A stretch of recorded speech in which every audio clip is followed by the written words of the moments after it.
Hello friends, स्वागत है आप सभी का आपके अपने इस यूट्यूब चैनल पर। दोस्तों, आज की वीडियो आप लोगों के लिए बहुत ही ज़्यादा इंपॉर्टेंट होने वाली है, चाहे वो एक सिविल साइट इंजीनियर है, कॉन्ट्रैक्टर है या एक मकान मालिक है। क्योंकि हम इस वीडियो में जो डिस्कस करेंगे वो आप लोगों के द्वारा ही हमसे कुछ सवाल पूछे गए हैं कमेंट के माध्यम से। तो मैं एक एक करके डिस्कस करूँगा। वीडियो में आपको काफ़ी ज़्यादा मज़ा आएगा क्योंकि ये सिर्फ एक पर्टिकुलर टॉपिक पर नहीं है, अलग अलग स्टेज पर लोगों ने पूछे हैं। जैसे कि आप सभी जानते हैं कि घर को बनाते समय काफ़ी लोगों के माइंड में डाउट आते हैं, और मैंने कुछ सवाल ऐसे चुने हैं या फिर ऐसे पॉइंट चुने हैं जो मुझे लगा कि कहीं ना कहीं आप लोगों को बताना काफ़ी ज़्यादा जरूरी है, जिससे वीडियो के माध्यम से काफ़ी लोगों तक ये पहुंच सके।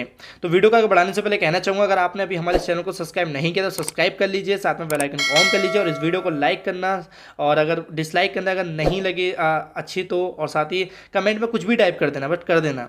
तो यहाँ सबसे पहले हम बात करेंगे कि पहला सवाल पूछा कि सीमेंट स्लरी को लेकर।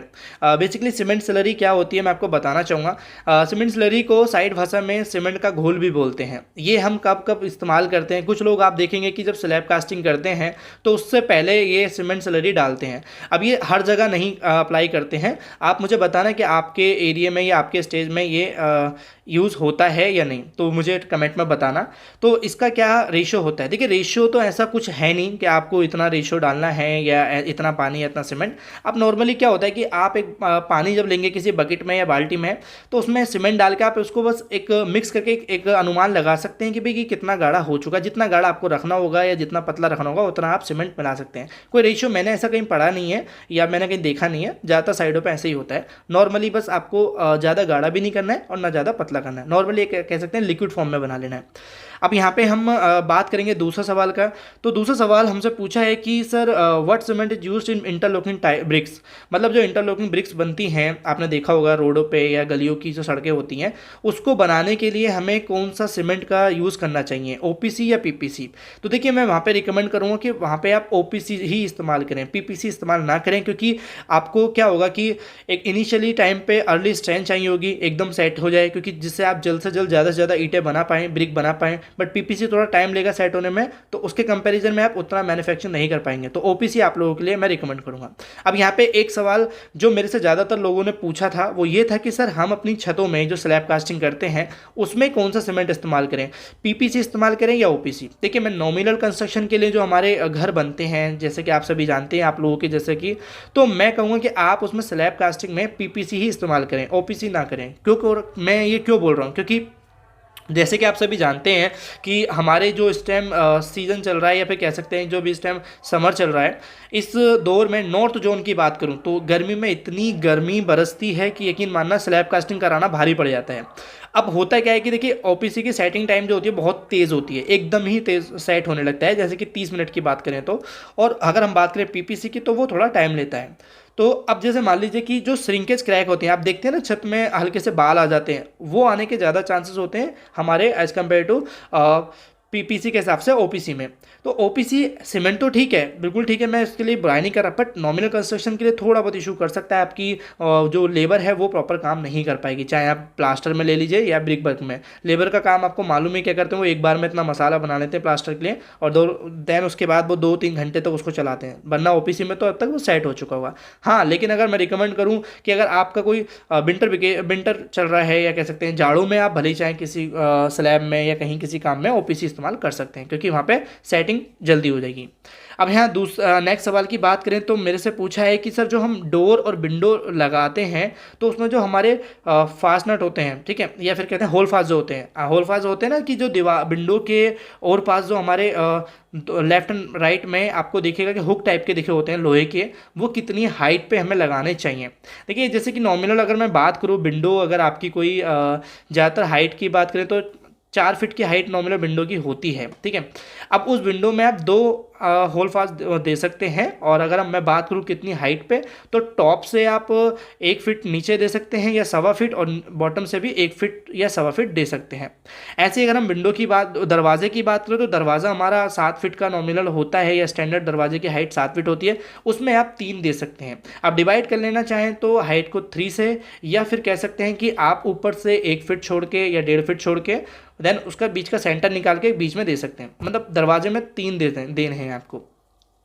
अब हम बात करेंगे जो मेरे से नेक्स्ट सवाल पूछा था वो ये था कि जो डोर साइज होता है हमारा रूम के लिए यानी बेडरूम के लिए और किचन के लिए, ये क्या रखना हमें चाहिए। देखिए यहाँ पे अगर मैं बात करूँ स्टैंडर्ड साइज की, तो मैंने वीडियो डाली है जिसमें मैंने डोर विंडो सारी चीज़ें डिस्कस की हैं। लेकिन फिर भी मैं आपको बता देता हूँ कि अगर जो हम नॉमिनल जो हमारे बेडरूम होते हैं तो उसके डोर के जो साइज होता है वो आप 3.5 फीट बाय 7 फीट का रख सकते हैं या 3 फीट बाय 7 फीट का रख सकते हैं। ये एक स्टैंडर्ड साइज है। बट अगर हम बात करें किचन की, तो किचन में देखो क्या होता है कि बहुत से लोग ऐसे हैं जो दरवाज़ा नहीं लगाते हैं, बस ऐसे ही वो ओपन छोड़ देते हैं उसका जो दरवाज़ा होता है या फिर एंट्रेंस होता है। लेकिन कुछ लोग दरवाज़ा लगाते हैं, तो मैं कहना चाहूँ कि आप 2.5 फीट चौड़ा उसकी चौड़ाई रखें एंड हाइट उसकी 7 फीट रख सकते हैं, यानी कि 2.5 बाय 7 फीट का रख सकते हैं। अगर आपको आर्च बनाना है तो 3 फीट उसकी चौड़ाई आप रख सकते हैं। ये एक किचन के अकॉर्डिंग भी डिपेंड रहता है, बट एक देखा जाए तो नॉमिनल साइज आप इतना या स्टैंडर्ड साइज आप रख सकते हैं। अब अगर हम बात करें कि नेक्स्ट सवाल की, तो वो सवाल है हमसे कि जब हम अपने घर में कंडूटिंग करते हैं, कंडूटिंग मतलब लाइट की फिटिंग करते हैं, हम अपनी दीवारों पे चेस काटते हैं यानी कि जो झिरी बोलते हैं, वो काटते समय हमें उसकी जो कितनी गहराई रखनी होती है। आप देखते हैं ना दीवारों में झिरी कटती है जिसमें हम पाइप को फंसाते हैं अंदर अंडरग्राउंड करने के लिए या फिर उसको अंदर छुपाने के लिए, तो उसकी गहराई कितनी रखनी चाहिए। बेसिकली यहाँ पे देखो पाइप जो होता है वो करीब नॉमिनल जो इस्तेमाल करते हैं लोग बार, वो 0.25 से 1 इंची तक का इस्तेमाल करते हैं। अब यहाँ पे उसकी साइज जो डेप्थ है वो कितनी, तो देखिए मैं कहूँगा कि आप उसको 40 से 45 mm रखें। ठीक है, 40 से 45 mm रखेंगे। तो मैं अगर बात करूँ उसको उसमें अगर इंच में, तो करीब 1.5 इंची के आसपास ये रहेगा। ठीक है, 1.5 इंची के आसपास आप रख सकते हैं। 40 mm काफ़ी है, ज़्यादा डेप्थ भी आपको नहीं रखना है।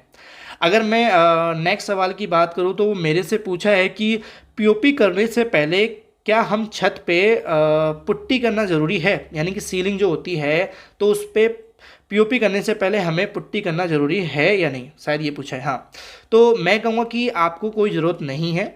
आप अगर पीओपी करना चाहते हैं तो बेसिकली मैंने इसके ऊपर भी एक वीडियो डाली है, एकदम एक एक बात मैंने क्लियर करी है, तो जाके उसको अगर क्लियर जानना है तो उसको देख लेना। बट फिर भी मैं थोड़ा क्लियर कर देता हूँ। बेसिकली जब आपकी स्लैब कास्टिंग होती है उसके बाद शटरिंग जब हटा देते हैं, तो बस आपको अपनी सीलिंग पे हल्का सा हैगिंग कर लेनी होती है, यानी कि पंचिंग कर लेनी होती है, ताकि उसको रफ सरफेस मिल सके। और किसी भी तरह की कोई भी आपको उसमें ऐसा कोई ज़रूरी नहीं है कि पहले आपको पुट्टी करना पड़ेगा। आप पीओपी जो आप कर रहे हैं, चाहे वो डिज़ाइन बना रहे हैं या किसी भी चीज़ के लिए, तो नॉमिनल या फिर एज ए नॉर्मल आप ना अप्लाई कर सकते हैं। तो ये कुछ ऐसे सवाल थे दोस्तों जो आप लोगों ने मेरे से पूछे हैं। जिन लोगों ने भी पूछे हैं उन लोगों के लिए मैं कहूँगा कि आप लोगों को रिप्लाई मिल गया होगा। इनकेस अगर आप लोगों में से भी आपके घर बन रहे हैं, जाहिर सी बात है, और आपको भी काफ़ी डाउट रहे, तो आप मुझे इंस्टाग्राम पे मैसेज ज़रूर करना, क्योंकि मैं वहाँ पे एक्टिव भी रहता हूँ और आप लोगों को रिप्लाई कभी भी दे देता हूँ। क्योंकि वीडियो यूट्यूब पर मैं ज़्यादातर जब भी आता हूँ जब मैं वीडियो डाल रहा होता हूँ, बट इंस्टाग्राम पर मेरे पर्सनल अकाउंट भी रहते हैं, बट वहाँ पर आप मुझे मैसेज कर सकते हैं। अगर पेज अच्छा लगे तो फॉलो भी कर सकते हैं। एंड उसके साइट के कुछ फोटो भेज देंगे ताकि मुझे भी आइडिया मिल सके। तो आई होप आपको वीडियो अच्छी वीडियो लाइक कर देना। और दोस्तों कहूँगा कि प्लीज़ लाइक करना या डिसलाइक करना कर देना, कुछ भी करने था। और कमेंट में चाहे कुछ भी लिख देना, पर लिख देना, क्योंकि रीच बढ़ती है वीडियो से। आप काफ़ी मेहनत लगती है और वीडियो आगे पहुँचती भी नहीं, कुछ हज़ार लोगों तक ही जाती है बस। तो अच्छा नहीं लगता है, मोटिवेशन भी आपसे चाहिए होती है हमें। तो thank you for watching video. मिलते हैं अपनी नेक्स्ट वीडियो पर।